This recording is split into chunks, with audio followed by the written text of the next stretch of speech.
Hi, I'm Colm Plunkett. I've been fishing for about 45 years now.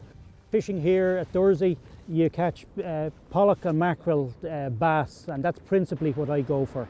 I fish here mostly in the summertime because the sea can be very unpredictable. We get an awful lot of anglers here, but I mean, none of them wear life jackets. And the sea is just so dangerous here, you know, with such a draw on the water.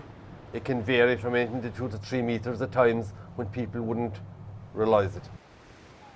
I always wear my life jacket, I bring my rod and my gear, but no life jacket, no fishing. Fishing is a great part of my life. I really enjoy it. I want to pass that on to my children. I'm always conscious of where Earl is fishing, but I don't worry because we've discussed beforehand what we will do in the event of somebody going in. It was a beautiful summer's day, a very light breeze. The sea was relatively calm. We went to our normal fishing spot that I've been fishing for about 11 or 12 years now. We were catching mackerel at 9 to the dozen. There were lots of mackerel there, having a great day.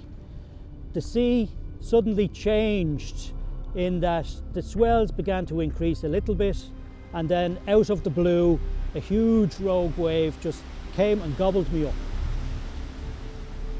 Everything was white. It was like being in a washing machine. All I saw was him going down, so that was quite scary. And then I couldn't see him for a few seconds because he was under, so I was a bit panicky at that stage, but then I saw him come up.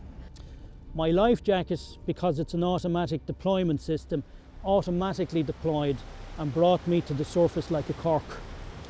The waves were bigger than my head sticking out of them with the life jacket, so the water was rolling down the front of my face.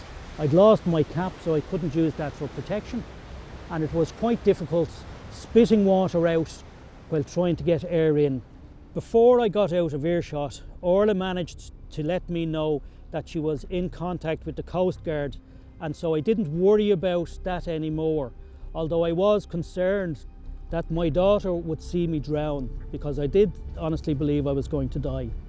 It was getting to the point that I eventually realised that he might not come back.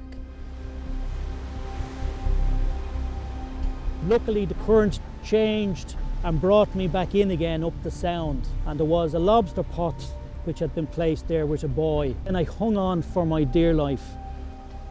We could see Colm floating in the channel.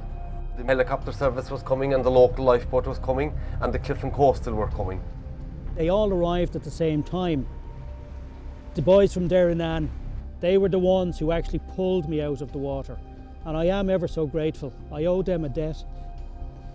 I owe them a debt that I can never pay, and that's why I'm doing this, to get people to wear a life jacket. If you don't wear a life jacket, you're as good as dead, and that's why I respect the water.